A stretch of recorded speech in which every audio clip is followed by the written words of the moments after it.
tudo bem? Hoje nós vamos falar um pouquinho sobre a exceção dentro do processo civil, tá? Vamos falar um pouquinho de teoria geral do processo civil e a gente vai abordar a exceção. O que é a exceção, tá? A exceção é a contraface do direito de ação. Então também é um direito, tá? É um direito naturalmente de uma das partes de se defender, tá? É aquele direito de poder refutar o que me foi posto pelo autor, tá? O autor faz as alegações dele, o réu vem e faz a exceção, tá? Então a exceção nada mais é do que o direito de defesa, é o direito do réu se defender no processo, tá? Poxa, professor, mas da onde que vem isso? Para que eu preciso disso? Bom, para que eu preciso é uma pergunta bem infeliz, né, meu amigo? Imagine você ser processado e você não poder se defender, tá? Isso seria um absurdo, tá? Então, o direito de defesa, ele é um dos pilares do processo civil. Então, vamos pegar um pilar aqui, é o direito de ação. Por quê? Porque eu preciso provocar a jurisdição, só o Estado faz jurisdição. No outro lado aqui, o outro pilar fundamental do direito processual é o direito de defesa, tá? Direito de defesa, ele vem como a contraface do direito de ação. Então, o autor fala, vem o réu e fala também, tá? Se defende. Então, tudo isso é baseado num princípio, numa garantia constitucional, tá? Que é o devido processo legal. O que é o devido processo legal? Tá? É aquela garantia que impede as pessoas de serem processadas, de serem condenadas sem que haja um processo previamente estabelecido em lei. Então, a pessoa tem que ser processada primeiro, produzir provas, se defender, tá? Esse processo ele tem que tramitar por uma autoridade competente para só depois, no finalzinho, talvez condenar alguém, tá? Então, o devido processo legal, ele vem como uma garantia de que as pessoas não sejam arbitrariamente condenadas, tá? Ou apenadas. E isso vem em qualquer tipo de processo, tá? Todos os processos têm que obedecer o devido processo legal, civil, penal, tributário, trabalhista, o que for, tá? Desse princípio, dessa garantia do devido processo legal, derivam dois princípios, a ampla defesa e o contraditório, que são justamente os dois princípios que fundamentam o nosso direito de exceção, tá? Vamos lá, o contraditório vem como aquela possibilidade de falar nos autos. Então, toda vez que alguém falar algo, a outra parte pode falar também, tá? É o direito de ser ouvido, tá? É ele que abre a oportunidade de defesa.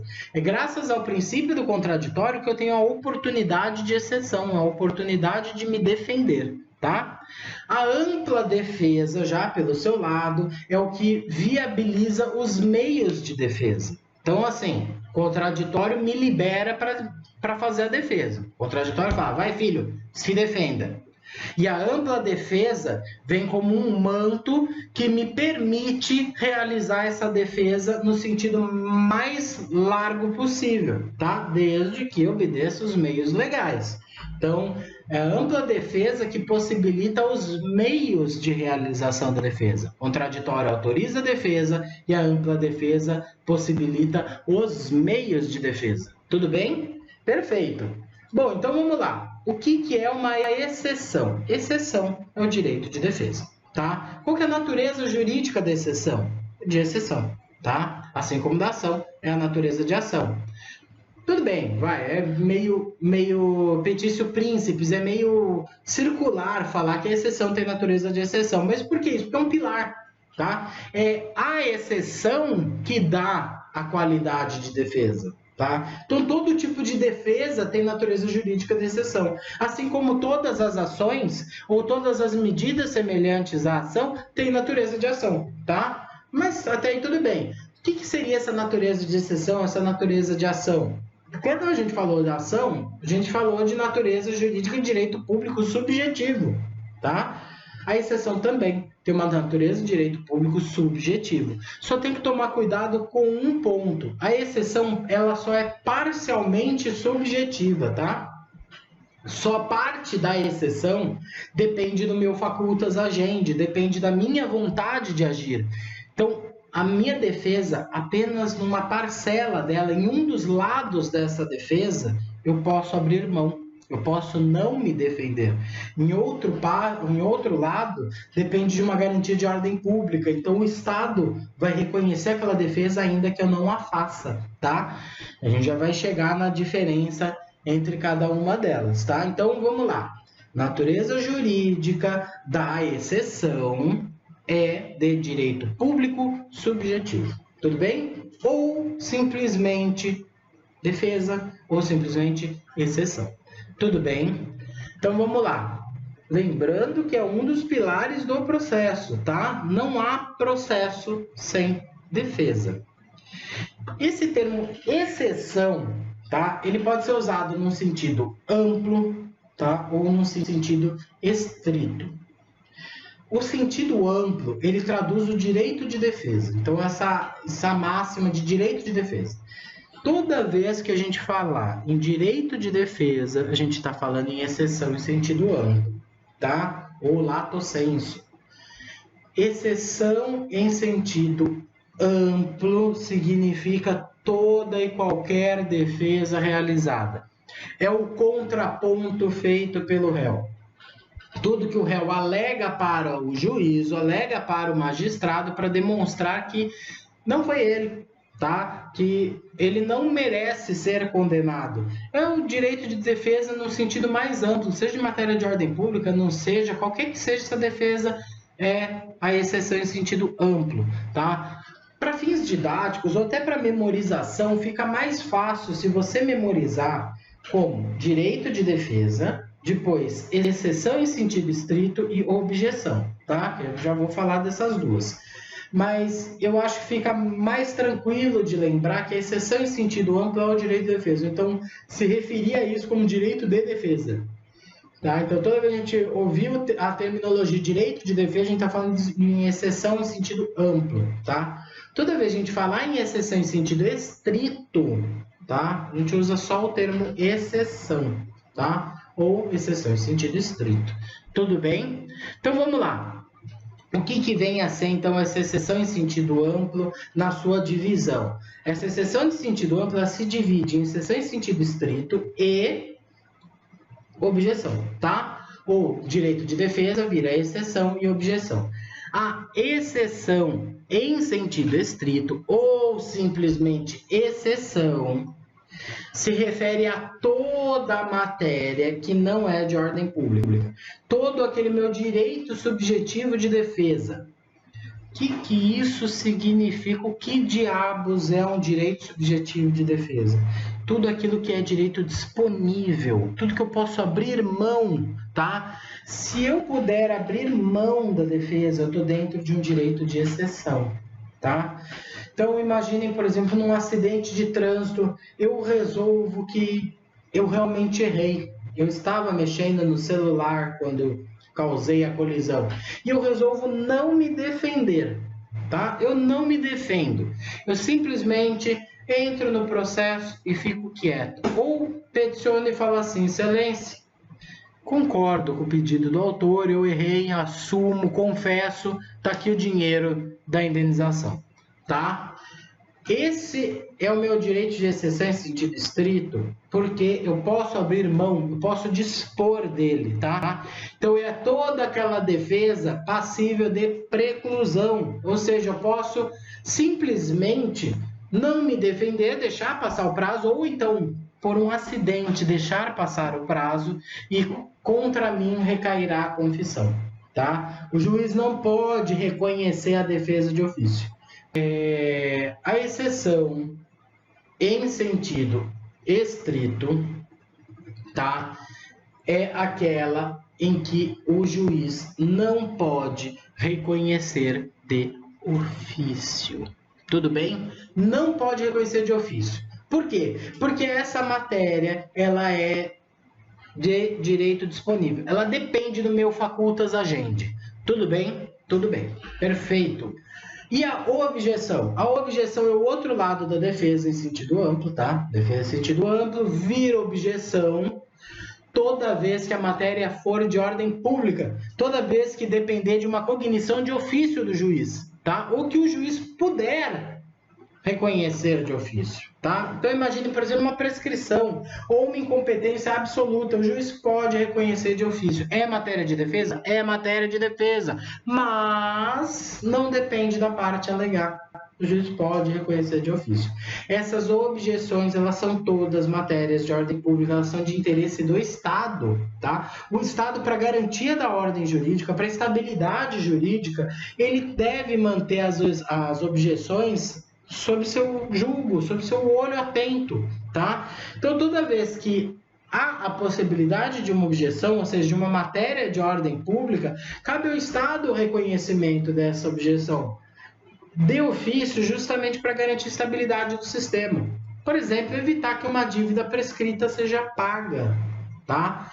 Ou evitar que uma incompetência absoluta se prorrogue no tempo, tá? Competência absoluta é inadmissível que se prorrogue no tempo, tá? Então, se o juiz criminal julga uma ação civil, é um absurdo, tá? Por mais que ele possa saber a matéria, tá? Não é uma questão de saber ou não, é uma questão de atribuição, de competência mesmo, de definição de processo legal, devido processo legal, juiz natural, tudo bem? Então, dentro disso, o juiz ele tem que observar essas normas absolutas justamente para manter a rigidez do processo, tá? Da estrutura jurídica do país, tá? Então, as objeções são as matérias de ordem pública. Então, recapitulando, defesa em sentido amplo abrange as exceções em sentido estrito, como defesas de direitos disponíveis, tá? Defesas precluíveis, tá? E as objeções, que são defesas de matéria de ordem pública, tá? Aquelas defesas que o juiz pode reconhecer de ofício. Portanto, não são cobertas pela preclusão. Ok? Ok. Hoje está difícil, tá? A língua está enrolando muito, tá feio o negócio. Bom, vamos lá. Toda vez que a gente fala em defesa, a gente tem que tratar de dois pontos importantíssimos, são dois pontos que se repetem toda vez que a gente fala de alguma defesa. A gente vai falar de contestação, a gente vai falar dele de novo. A gente vai falar de exceções, a gente vai falar novamente desses dois pontos. Esses pontos são o ônus da impugnação específica e o princípio da eventualidade. O ônus da impugnação específica, tá? Ele traduz a necessidade do réu, nas exceções, sentido estrito, abranger toda a matéria alegada pelo autor. Ou seja, ele tem que refutar todos os pontos que o autor trouxe. Ele não pode fazer uma defesa genérica, ele não pode simplesmente falar, eu nego, tá? Não funciona dessa forma, não fui eu. Ele tem que falar ponto a ponto dos direitos que o autor alega ter. Então, não fui eu que causei o acidente, eu não estava no celular, eu não estava em alta velocidade, não era eu que estava dirigindo, tá? Ele tem que falar ponto a ponto de tudo que o autor disser. O autor não sofreu danos morais, não houve abalo psíquico, tá? A defesa tem que ser pontual, tem que refutar todos os tópicos alegados pelo autor. Caso não haja essa impugnação específica, ponto a ponto, o réu será considerado como confesso, tá? Uma confissão ficta. A partir do momento que ele deixou passar um determinado ponto sem impugnar, esse ponto será possivelmente procedente, porque a gente está falando de direitos disponíveis, tá bom?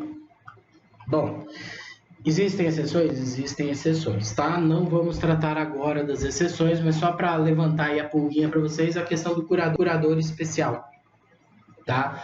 O curador especial, advogado ativo, ele vai atuar numa situação de defesa genérica, ele simplesmente vai fazer uma defesa por negativa geral, ele vai falar, eu nego, tá? Mas é um caso específico, é uma exceção específica, via de regra, vige o ônus da impugnação específica, que é uma incumbência que cai sobre o réu, tá? Vamos lá. Princípio da eventualidade. O princípio da eventualidade traduz a possibilidade de apresentar toda a matéria de defesa, todas as teses de defesa, dentro da defesa. Tá? Então, toda vez que o réu vai se defender, no evento da contestação, ele apresenta todas as teses defensivas possíveis que ele tenha. Ah, mas as teses aparentemente são contraditórias, porque primeiro ele fala que não foi ele, depois ele fala que foi ele, mas não foi tudo isso. Pode? Pode. Por quê? Por causa do princípio da eventualidade. Ele escalona suas teses de defesa. Ele apresenta todas as possibilidades de defesa. Como se ele dissesse para o juiz: olha, excelência, não fui eu.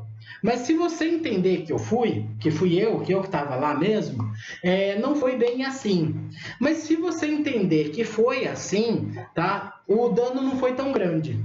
Entendam que essas defesas elas são escalonadas, tá? São várias defesas, como se eu atirasse para tudo que é lado. Tá? Eu apresento todos os meus escudos, todas as minhas cartas, eu não guardo cartas na manga, eu coloco todas as minhas cartas de defesa em jogo, tá? Quando eu faço isso, eu estou respeitando o princípio da eventualidade, garantindo uma defesa mais robusta, tá? Lembrando que o princípio da eventualidade, ele consagra também que o momento de fazer todas as defesas é na contestação. Então, para ficar mais fácil de memorizar, pelo princípio da eventualidade, no evento da contestação, o evento, aquele momento da contestação, eu tenho que alegar toda a matéria de defesa, tá? Ainda que aparentemente contraditória. Tudo bem? Bom, gente, por hoje é só, tá? A exceção ela é uma matéria curta, simples, só tem que tomar muito cuidado para não confundir o que é exceção com o que é objeção, tá? Lembrando que exceção, direito disponível, objeção, matéria de ordem pública. Falou, gente, até a próxima.